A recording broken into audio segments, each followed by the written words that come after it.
So welcome back. This is the platform of SP Smart Competitive Hybrid Schooling System. बच्चे आज हम लोग human reproduction class 12th biology का chapter 2 का part 6 discuss कर रहे हैं, जिसमें हम फर्टिलाइजेशन और इम्प्लांटेशन का कॉन्सेप्ट आपको बताएंगे. ठीक है, बिल्कुल हम एकदम से word to word NCERT discuss कर रहे हैं बच्चे. ठीक है, इसमें जितना भी एक्सप्लेनेशन बनेगा NCERT का, previous year question, NEET previous year question जितने भी निकलेंगे तो आपके राइट साइड पे डिकोड की हुई है NCERT, आप लोग देख सकते हैं.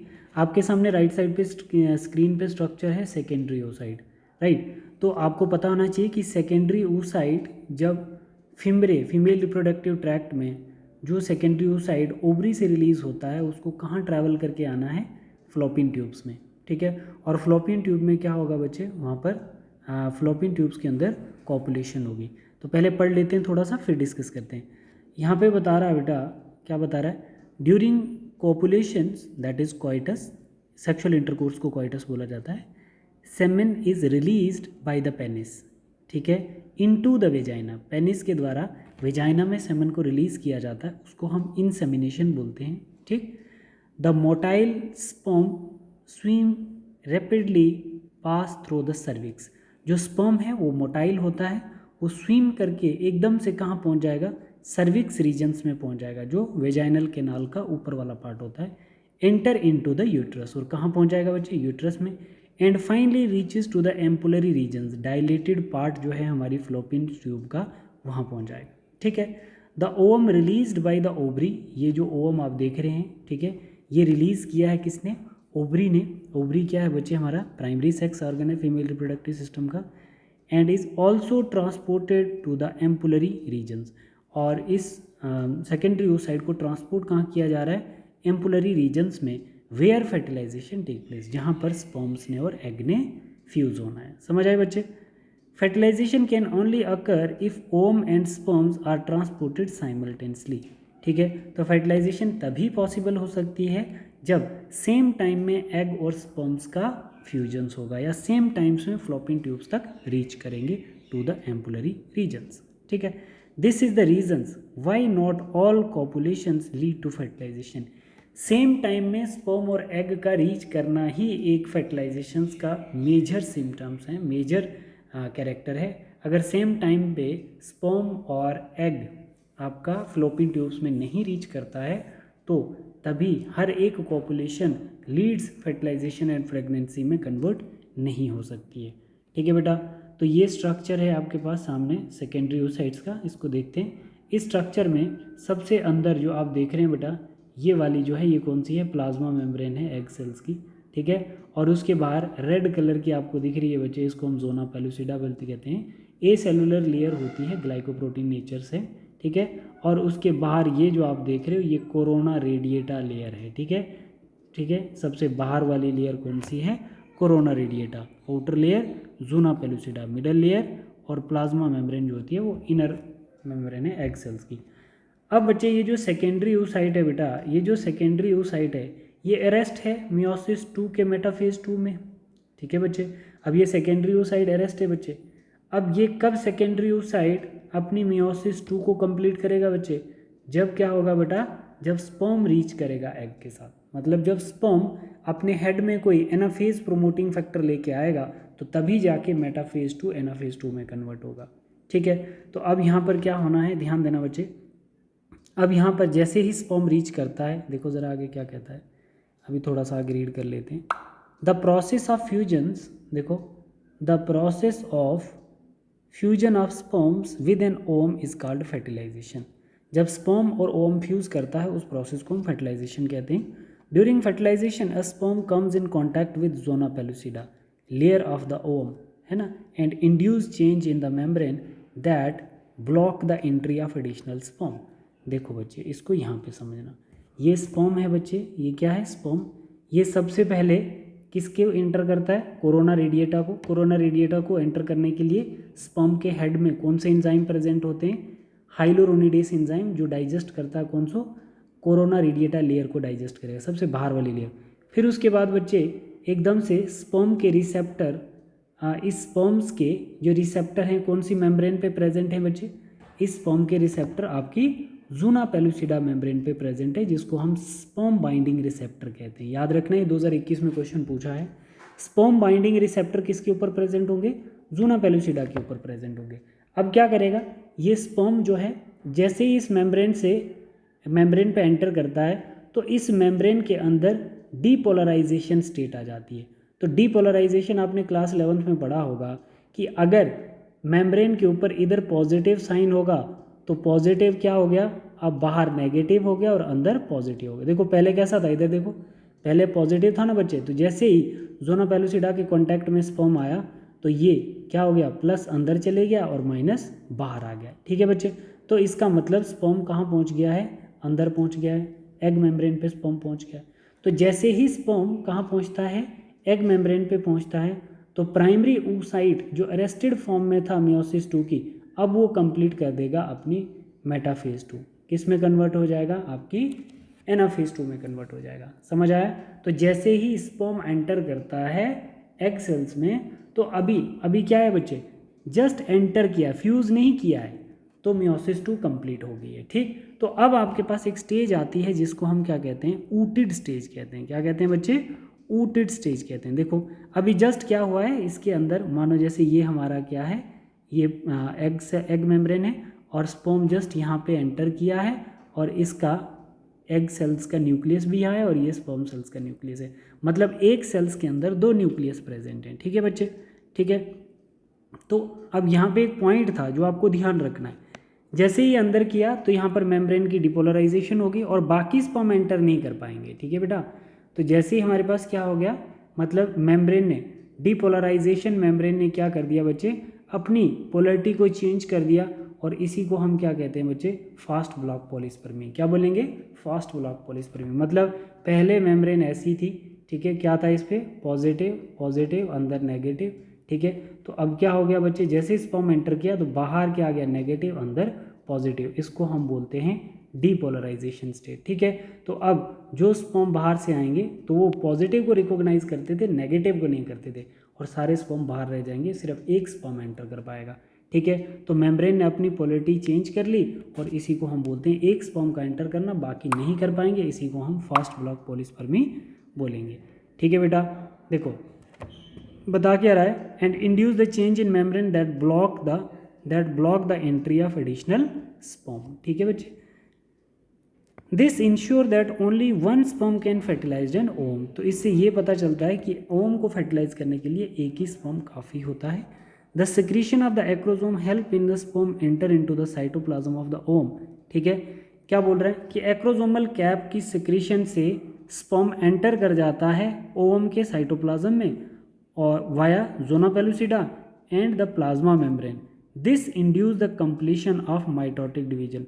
तो जैसे ही एग के साइटोप्लाज्म में स्पर्म रीच करता है तो वैसे ही क्या कंप्लीट हो जाती है बच्चे, मियोटिक डिवीजन, है ना, जो अरेस्टेड स्टेज में सेकेंडरी oocyte थी of the secondary oocyte। This second meiotic division is also unequal. अब क्या होगा बच्चे, ये जो हमारी सेकेंड माइटोटिक डिवीजन है ये क्या होगी, अनइक्वल होगी, है ना, यानी का मतलब सेकेंड पोलर बॉडी बनेगी। ठीक है, सेकेंड पोलर बॉडी, और जो सेकेंडरी oocyte था वो किस में कन्वर्ट हो जाएगा बच्चे, सबसे पहले वो किस में कन्वर्ट होगा, ऊटिड में कन्वर्ट होगा। देखो, it is also unequal and result in the formation of second polar body and haploid ovum. इसको हम क्या बोलते हैं, ऊटिड। कहने का मतलब क्या है बच्चे, यहाँ पे पहला प्राइमरी oocyte था, फर्स्ट मियोसिस हुई, फर्स्ट पोलर बॉडी बनी और हमारा सेकेंडरी oocyte बना। ठीक है बच्चे, तो अब जब मियोसिस 2 कंप्लीट होगी तो हमारा क्या बनेगा, ओम बनेगा बच्चे और सेकंड पोलर बॉडी बनेगी। ठीक है, तो अब ये ओम वाली वो स्टेट होती है जब हमारे एक सेल्स के अंदर 2 न्यूक्लियस होते हैं, उस स्टेज को हम क्या कहते हैं, ऊटिड कहते हैं। ठीक है बच्चे, तो इस समय मियोसिस 2 कंप्लीट हो गई है बच्चे। ठीक है, मियोसिस 2 कंप्लीट हो चुकी है, सेकंड पोलर बॉडी बन गई है। Soon the haploid nucleus of the sperms का जो हैप्लॉइड न्यूक्लियस है और ओम का जो न्यूक्लियस है दोनों फ्यूज़ करेंगे और क्या बना देंगे, डिप्लॉइड जाइगोट बना देंगे। तो क्वेश्चन का आंसर करो, how many chromosomes will be there in the zygote, that is 46 chromosomes. समझ आ गया बच्चे, अब तो क्लियर हो गया होगा बेटा आपको ये। ठीक है, एकदम क्लियर हो गया होगा। ठीक है, तो यहाँ पे आपकी डायग्राम्स है, यहाँ पे नई चीज़ क्या है, पेरीविटिलाइन स्पेस। पेरीविटिलाइन स्पेस आपकी एग की मेम्ब्रेन और जूना पेलुसिडा के बीच की जो स्पेस होती है उसको हम क्या कहते हैं, पेरीविटलाइन स्पेस कहते हैं। Zona pellucida cell of the corona radiata, ये कोरोना रेडिएटा के सेल्स हैं। स्पर्म कैसे पेनिट्रेट करता है, तो इसका आंसर मुझे कमेंट में बताओ ज़रा, बताओ इसका आंसर कमेंट में बच्चे, सभी बच्चे देख के इसका आंसर कमेंट में बताओ मुझे फास्ट कि रिसेप्टर स्पर्म्स बाइंडिंग रिसेप्टर जो है वो मैमल्स के किस मेम्ब्रेन पे प्रेजेंट होते हैं। अब देखो ये थोड़ा सा आपको रीड करना था, ठीक है बच्चे, इसको थोड़ा रीड करना था। ये सेक्स डिटर्मिनेशन के रिलेटेड था, हमने पढ़ा भी था पहले इसको। One has to remember that the sex of the baby has been decided at this stage. तो यहाँ पे क्या होता है बच्चे, इसी स्टेज पे बेबी का सेक्स भी डिटरमाइन किया जाता है। कैसे? As you know the chromosome pattern in human. अब जानते ही हैं कि ह्यूमन का क्रोमोजोम पैटर्न फीमेल्स के अंदर सेक्स क्रोमोजोम XX है और मेल्स के अंदर XY है। Therefore all haploid gamete, female का ओवा produce by female have a sex chromosome X। ठीक है बच्चे, तो जैसे हम लोग क्या बोल रहे हैं बच्चे, ओवरी से जब ओवा प्रोड्यूस होगा तो उसका जो क्रोमोजोम होगा वो क्या होगा, X होगा। जब मेल गैमेट प्रोड्यूस होगा in the form of sperm तो उसका क्या होगा, चॉइस हो सकती है, या तो वो X गैमेट में भेज सकता है या तो वो Y भेज सकता है। मतलब 50% of sperm carry the X chromosome while the other 50% carry the Y chromosome. After fusion of male and female gametes, resultant zygote would carry either XX या XY। देखो बच्चे इसको मैं आपको बताता हूँ, मानो जैसे ये मेरे पास XX है, ये क्या है, फीमेल है, ये XY है। दोनों जब गैमेट बनाएंगे तो इधर क्या बनेगा, एक ही गैमेट बनेगा ना, क्योंकि दोनों सेम है। और यहाँ पर दो गैमेट बनेंगे ना, यहाँ X और यहाँ पे Y बनेगा। जब हम फर्टिलाइज़ करेंगे बच्चे, जब फर्टिलाइज़ करेंगे तो अगर मेल ने कंट्रीब्यूट किया X, अगर मेल ने कंट्रीब्यूट किया X तो क्या बन गया, फीमेल चाइल्ड बन गई। ठीक है, और अगर मेल ने कंट्रीब्यूट किया बच्चे Y तो क्या बन गया, मेल चाइल्ड बन गया, XY बन गया। तो कहने का मतलब है कि 100% डिसाइड कौन करता है, मेल और फीमेल को आपका मेल डिसाइड करता है, मेल पेरेंट डिसाइड करता है। ठीक है बच्चे, तो यहीं पे आपको ये चीज़ ध्यान रखनी है। Whether the sperm carrying X or Y fertilize the ovum, the zygote carry XX would develop into female baby and XY would form male. You will learn more about the chromosome pattern. That is why scientifically it is correct to say that the sex of the baby is determined by the father. ठीक है बच्चे, and not by the mother. और बहुत सारी जगह ऐसा देखने को मिलता है, बेचारी मदर्स को टारगेट किया जाता है, इसने बेबी गर्ल प्रोड्यूस की। भाई ऐसे टाइम से तो निकलो कम से कम बाहर। साइंटिफिकली प्रूव है कि मेल और फीमेल को डिफाइन करने वाला मेल ही होता है। ठीक है, उसमें फीमेल का कोई रोल नहीं होता बच्चे। क्लियर है ये बात, है ना। तो हमें सेक्स क्रोमोसोम्स का पैटर्न भी समझ में आ गया। ठीक है, तो अब हमारे पास क्या आता है बच्चे, एम्ब्रियोनिक डेवलपमेंट कैसे होती है। एम्ब्रियोनिक डेवलपमेंट आप पहले थ्योरी थोड़ी सी पढ़ेंगे, है ना। एक दो कॉन्सेप्ट मैं आपको बता देता हूँ, फिर उसके बाद हम आगे देखेंगे। ये आपकी डेवलपमेंटल बायोलॉजी आ गई। हमने फर्टिलाइजेशंस को प्रॉपर समझ लिया, अब हमारे पास इम्प्लांटेशन वाला कॉन्सेप्ट है। तो इम्प्लांटेशन के लिए आपको सबसे पहले माइटोसिस और आपको देखना पड़ेगा किसको, क्लीवेज को। तो माइटोसिस और क्लीवेज क्या होता है बच्चे, देखो माइटोसिस हम लोग बोलते हैं बच्चे, प्लाइडी 2n होगी पेरेंट की, ये आगे हमारे पास दो सेल है ना, तो क्रोमोसोम्स नंबर 46 ही आएगा। तो यहाँ पे साइटोप्लाज्मिक कंटेंट देखो ना, एक ये है तो यहाँ पे तो डबल हो गया, तो साइटोप्लाज्मिक कंटेंट डबल हो गया बच्चे। साइटोप्लाज्मिक रेशियो इंक्रीज हुई, नंबर ऑफ सेल इंक्रीज हुए, किसमें, माइटोसिस में। बट क्लीवेज के केस में ये पेरेंट सेल है, ठीक है, तो यहाँ पर दो डॉटर सेल्स बनी है, मतलब क्लीवेज में, तो यहाँ पर साइटोप्लाज्म कहाँ, ये दोनों सेल्स मस्सा एक पेरेंट के बराबर हैं, तो मतलब इसको हम क्लीवेज बोलते हैं। मतलब no cytoplasmic content is increase in case of cleavage, but mitosis में साइटोप्लाज्मिक कंटेंट इंक्रीज होता है, but number of cell will be double. तो नंबर ऑफ सेल डबल हो जाता है, बट साइटोप्लाज्मिक कंटेंट इंक्रीज नहीं करता क्लीवेज में। तो आपने देखा होगा बच्चे डेवलपमेंटल बायोलॉजी में कि जो जाइगोट है, जैसे जाइगोट में क्लीवेज होगी तो दो सेल्स बनेंगे, फिर उसके बाद 4 सेल्स बनेंगे, और हर एक सेल्स को हम लोग क्या बोलेंगे, ब्लास्टोमियर बोलेंगे। क्या बोलेंगे बच्चे, ब्लास्टोमियर बोलेंगे। देखो जैसे हमारे पास 2 से कितने बन गए, एक जाइगोट था उससे 2 सेल बने, 2 से 4 बने, 4 से 8 बन गए, 8 से 16 बन गए। ठीक है, फिर 16 डॉटर सेल्स को हम लोग क्या बोलेंगे, ब्लास्टोमियर। 16 डॉटर सेल्स को हम लोग क्या बोलेंगे बच्चे, ब्लास्टोमियर्स बोलेंगे। ठीक है, it is also called as, इसको हम क्या बोलेंगे, the embryo with 18 to 16 blastomere is called morula. मतलब ब्लास्टोमियर क्या हो गया, एक एक सेल को हम ब्लास्टोमियर कहते हैं। जहाँ पर हमारे पास 8 से 16 ब्लास्टोमियर होंगे उस स्टेज को हम लोग क्या बोलेंगे, मॉरूला बोलेंगे। ठीक है बेटा। अब देखो, अब यही मॉरूला जो है बच्चे, इस मॉरूला के अंदर क्या होगा, ये इन मॉरूला के अंदर कुछ इन ब्लास्टोमियर की अरेंजमेंट होगी। कैसी अरेंजमेंट है बच्चे, ये सर्कुलर अरेंजमेंट मुझे देखने को मिल रही है। तो ये जो ब्लास्टोमियर इस तरह से अरेंज हो रहे हैं बच्चे, इनको मैं ट्रोपोब्लास्ट बोल रहा हूँ। और इस ब्लास्टोमियर से जो ड्राइव हो रहे हैं अंदर के लिए ये वाले सेल्स, इनको मैं इनर सेल मास बोल रहा हूँ, जिन्होंने आगे जाके एम्ब्रियो बनाना है। और इन ट्रोपोब्लास्ट सेल्स ने आगे जाके न्यूट्रिशंस देनी है ICM को, इनर सेल मास को। ठीक है बेटा, तभी जाके ये एम्ब्रियो बनाएंगे। तो अब हम बोल रहे हैं कि ये ब्लास्टोसिस्ट स्टेज कहलाएगी। जब जहाँ पर ब्लास्टोमियर अरेंज होते हैं ऐसे, तो इस स्टेज को हम ब्लास्टोसिस्ट स्टेज कहते हैं। अब ये ब्लास्टोसिस्ट स्टेज इम्प्लांट हो जाएगी एंडोमेट्रियम लाइनिंग के साथ, तो इसको कोरियोनिक वेलाइज बोलेंगे, जिसकी वजह से ये ब्लास्टोसिस्ट अब अटैच हो जाएगा एंडोमेट्रियम लाइनिंग के साथ। और अब क्या हो जाएगा बच्चे, अब हमारी प्रेगनेंसी जो, अब ये इम्प्लांटेशन हो जाएगी and leads to the pregnancy.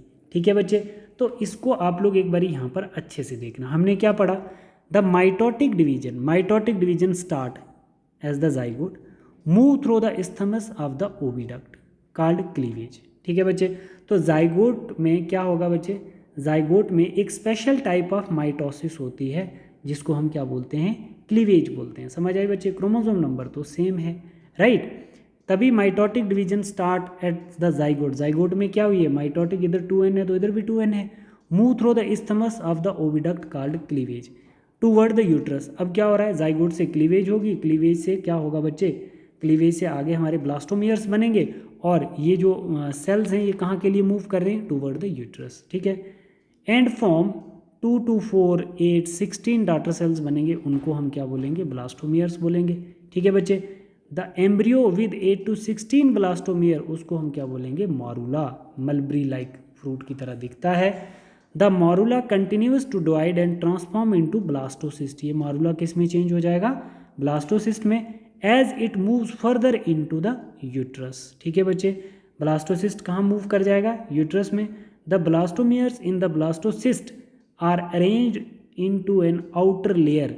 ये जो ब्लास्टोसिस्ट है बच्चे, इसमें एक ब्लास्टोमियर की अरेंजमेंट है, जो बाहर से एक लेयर बनती है जिसको हम कहते हैं ट्रोपोब्लास्ट, और अंदर से एक ग्रुप सेल्स का अटैच होता है ट्रोपोब्लास्ट के साथ, जिसको हम क्या कहते हैं, inner cell mass. The trophoblast layer then get attach to the endometrium linings, inner cell mass get differentiated to the embryo. ठीक है, अब क्या बोल रहा है, एंडोमेट्रियम लाइनिंग के साथ जो ट्रोपोब्लास्ट के साथ अटैच सेल हैं, जिनको हम इनर सेल मास कहते हैं, उन्होंने आगे जाके क्या बनाना है, एम्ब्रियो बनाना है। After attachment the uterine cells divide rapidly. Attachment के बाद जो यूट्राइन सेल्स हैं वो रैपिडली डिवाइड करेंगे, cover the blastocyst. As a result blastocyst become embedded in the endometrium of the uterus.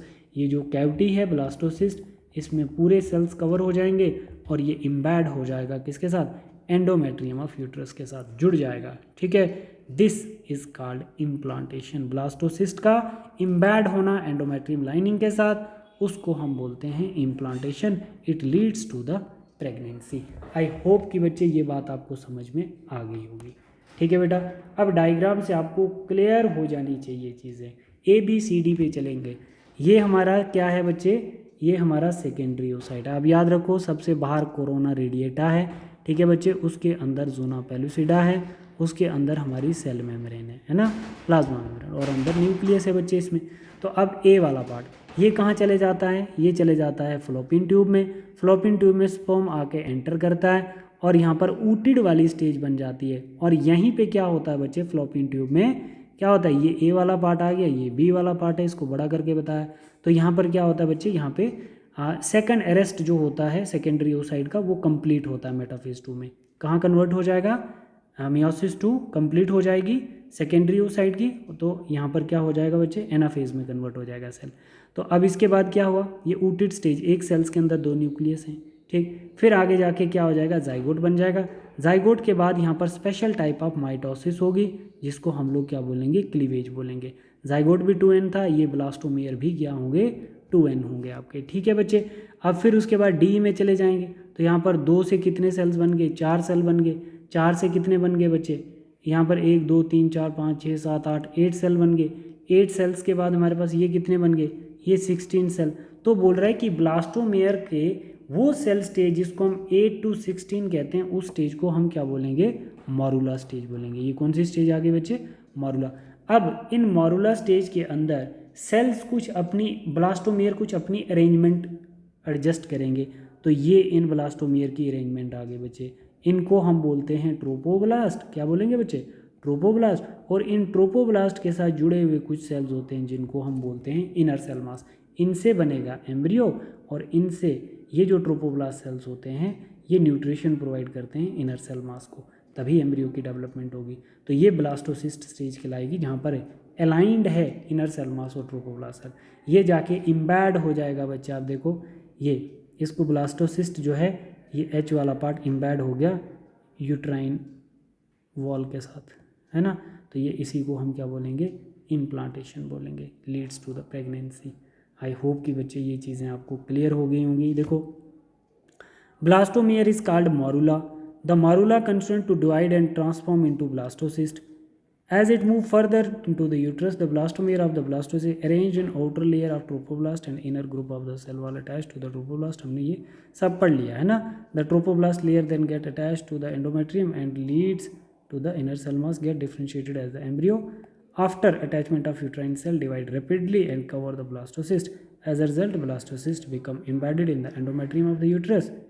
This is called implantation and lead to the pregnancy start होगी बच्चे। ठीक है, तो इस क्वेश्चन का आंसर मैं उम्मीद करता हूँ कि सभी बच्चे मुझे ग्रुप में देंगे। ठीक है, क्वेश्चन 2023 में पूछा गया है, बोला endometrium is necessary for implantation of blastocyst.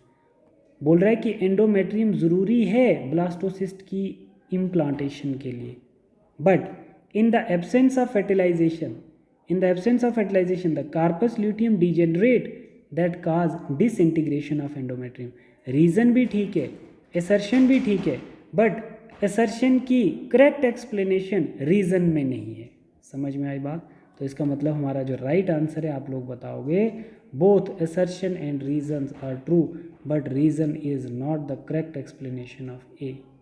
समझ आई क्यों नेसेसरी है ये नहीं बता रहा, वो अपना ही दूसरा स्टेटमेंट बता रहा। ठीक है बच्चे, तो आप लोग इसका आंसर करके मुझे ग्रुप में बताएं। This is all about your fertilisation and implantation. Thank you, God bless you all.